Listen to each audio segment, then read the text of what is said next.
7th chapter of St. Matthew, and let's begin reading at the 24th verse. Therefore, whosoever heareth these things of mine and doeth them, I will liken him unto a wise man which built his house upon a rock.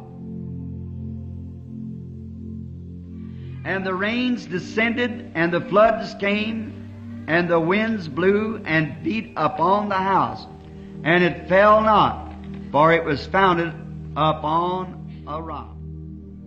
And every one that heareth these sayings of mine and doeth them not shall be likened unto a foolish man which built his house upon the sands. And the rains descended, and the floods came, and the winds blew and beat upon the house, and fell, and great was the fall of it. Jesus was speaking here of a coming storm which has got to strike every man and every woman that's born in the world. There's just no way out of it. That storm will strike you sometime or other. And it depends on what kind of a foundation that you have, whether your house will weather it or not. There's been many lives saved because of preparation for storms. And there's been many a life lost because of failing to take heed to the warning of storms that's coming. Not long ago, I was told of a story that happened, I believe I read it in a newspaper, down in Florida. They have many great storms that sweeps through Florida. Typhoons that come in off the sea and brings the water for city blocks up into the city and sweeps out everything. And I'm told that their weather prophets are always on the lookout for such storms, and some way through the elements that they can contact the changing of the weather and the atmosphere, that which way this weather is gathering that'll bring forth one of those storms. I could stop here and preach for an hour on that. That it takes a greater storm that's coming, it takes a higher wind to turn that storm. So is it today. And we all know that we've got an oncoming storm. And the only wind that I know that can turn that storm will be that rushing wind that fell on the day of Pentecost. I'm told that there's men even in the city now speaking against communism. And they should be. But just speaking against it isn't enough. We've got to find how to turn the thing. And then there's only one thing that can turn that storm. And that's a more powerful storm that can beset it and change its course. And these prophets of the weather in Florida are pretty accurate with their prophesying. They are set for that purpose, to warn the people. I was reading, or forget just now, I believe it was in a newspaper, of a storm a few years ago that was on its way across Florida, central Florida. And all the regions around Okeechobee was warned. I just left there about 5 weeks ago. And there was a neighbor man who kept in contact with radio all the time because of these storms, and he was a very renowned Christian. And he heard that the great typhoon was coming that way, twisting down trees, and everyone was warned to get to safety. And he thought of his neighbor who had a chicken farm and some light buildings with their chickens in them, their brooder houses and so forth, and their pens where all that they had in life was tied up with these chickens of their living.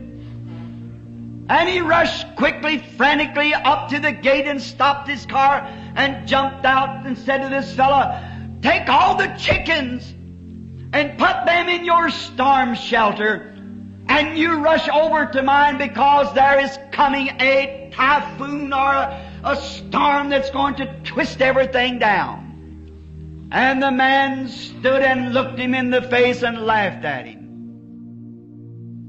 and said, "Nonsense. I've heard them predict such things before, and it never did happen." And the Christian neighbor was so excited, he said, "But what if it does happen?"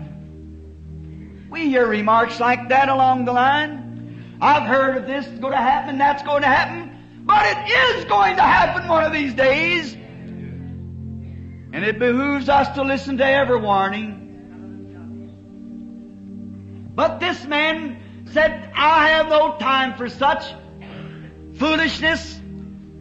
I raise chickens and I have no time for such." And he cried out. The neighbor said, "In the name of God," he said, "leave those chickens alone then, John, and come quickly, you and your family, if you don't want to believe it. Let your family come." And he said, "I will not have my children to be excited over a few radio warnings. My children, I have decided, will live as I live. And my wife will listen to me, because I am the breadwinner of this home. And she must listen to me. I'm boss here. And I will not have my children all excited or tore up about some nonsense." And the neighbor was turned, and he went to his home, into his shelter, and all of a sudden, the cloud was up on him before they knew it. That's the way judgment strikes.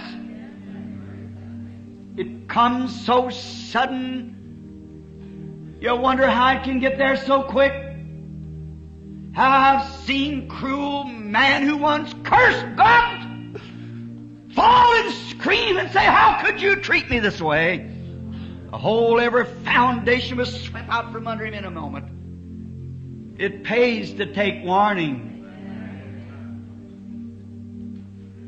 Oh, you might laugh at the messenger. You might be able even to kill him. But you cannot kill the message. It'll go on just the same. God's message is eternal. His words will never fail. Paul was successfully in having Stephen stoned, but all to his life until he surrendered to Christ was he never able to get away from that message. I see heavens open and Jesus standing at the right hand of God. Something got a hold of him. It wasn't the messenger, it was the message he had. While the storm swept through the country, it caught the chicken house and the farmer, and they never found his body. And his wife frantically fighting, and they lived close to the great Okeechobee Lake, and the waters began to rise as the typhoon lifted the waters all the way from the bottom of the lake. That's what makes them so dangerous. They're shallow. The boats rock, and that's how the waves come up and turn the boats beneath them. The storms comes and just whirls up the water and packs it for miles.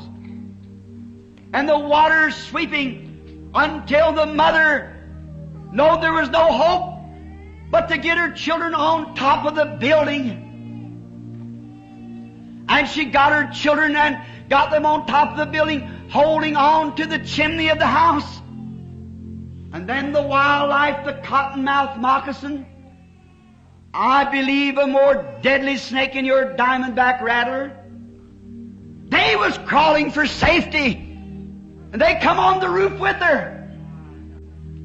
And by listening to her husband, not taking heed to the warning, she stomped and she beat, but she had to stand and watch those vicious snakes bite her children until they died on the roof. And the mother herself was bitten so much until finally she died. That's the only way we got the story. After the storm had quietened and the search parties hunting for bodies and so forth, they found her laying on top of the roof with her children laying by her side. Oh, it pays to take warning. The first thing to do before there can be a warning, there has to be a preparation made for safety. Or there's no need of sending a warning. And the warning is only a voice of one having you to prepare for the danger. There has to be a preparation made first. And then if the preparation is made, then the warning can go forward to cause you to make your decision whether you want to listen to it or not. If you don't want to listen to it, well, that's up to you. If you do listen to it, there's safety. God has the same method. We work on God's method in that way. God in the early days, when the antediluvian world, when people had gotten so wicked and so sinful that God could not look upon it and be just. God is just, and He has laws. When those laws are broken, any law that's broken has no penalty to it, isn't law. You cannot break the laws of God without having to pay for it somewhere. You must do it. The Bible said, be sure your sins will find you out. And what is sin? I'd like to stop here just a moment. Many people think smoking cigarettes is a sin. It isn't. Many people think that lying is a sin. It isn't. Committing adultery, that isn't sin. That's the attributes of unbelief. The reason you do those things is because you are an unbeliever. There's only two things. That's you are either a believer or an unbeliever. If you are a believer, you do not those things. If you do them, I don't know what kind of profession you have, but if you do that, the love of God isn't in you. The Bible said so. We've got too much profession without a possession of it. Too many saying and not living it. I think even we have too much practice on sermons and not living enough sermons. It'd be a lot better if we lived our sermon. Each one of us would be a minister. It's better to live me a sermon than preach me one. The Bible said that you are written epistles of God read of all man. So it's best to live the sermon. Sin is because you believe not. Did not Jesus say in the days of His flesh on earth, did He not call the people that would not lie, that would not steal, that would not commit adultery? Righteous man, preachers, priests. He said, you are of your father the devil, because they believe not on the Son of God. He that believeth not is condemned already.